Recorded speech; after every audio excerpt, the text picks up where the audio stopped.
main motivating reasons for me is just to have food down here. It's not a food desert per se, but this is a single source of fresh produce that Braddock has in town. There's been some food trucks here, and Braddock Farms exist. And all of these, and the thing I like about the changes that are happening, they're very new, innovative, and progressive changes. Well, the closest grocery store is the Giant Eagle in Braddock Hills, so that's either a fairly long walk straight uphill, and then you'd be carrying I don't know how many bags back downhill, or it's a bus ride up there. There's a couple independent grocers in town, and that's important.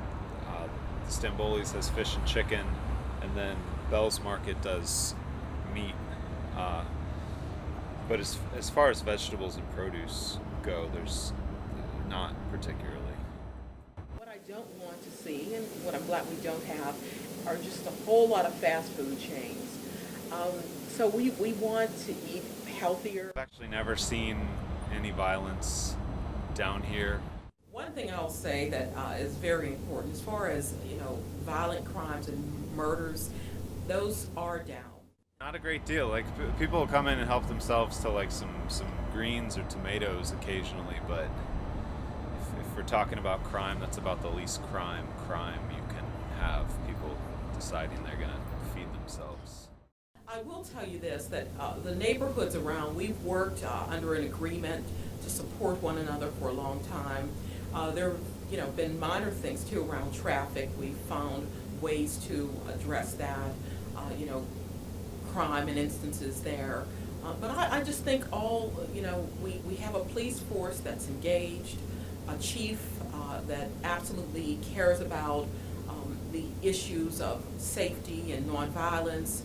We have a mayor that's well known and famous, because of a lot of efforts and good things that he's done. So I think all of those things play into just the whole environment of change and progress and whatever Braddock was known for. If we're going to have a market or a place or a grocery store, we need to be cognizant of where it's located. We don't have a grocery store in the community. We're struggling trying to work with Action Housing to get a grocery store back into the community, and it's difficult. Most people say that people rarely stop at a grocery store on their way to work, but they do on their way home.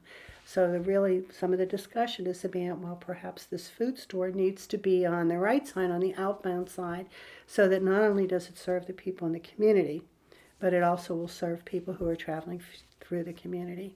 So I believe we are designated by those in the know that we are a food desert, because we have a significant population that has very difficulty going and getting food because of transportation and the ability to pay for that.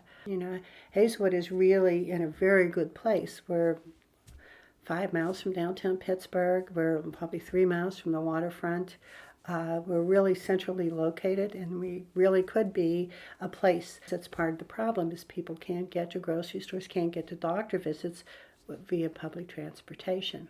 Things are going to change. We have a long history of fighting hard for our community.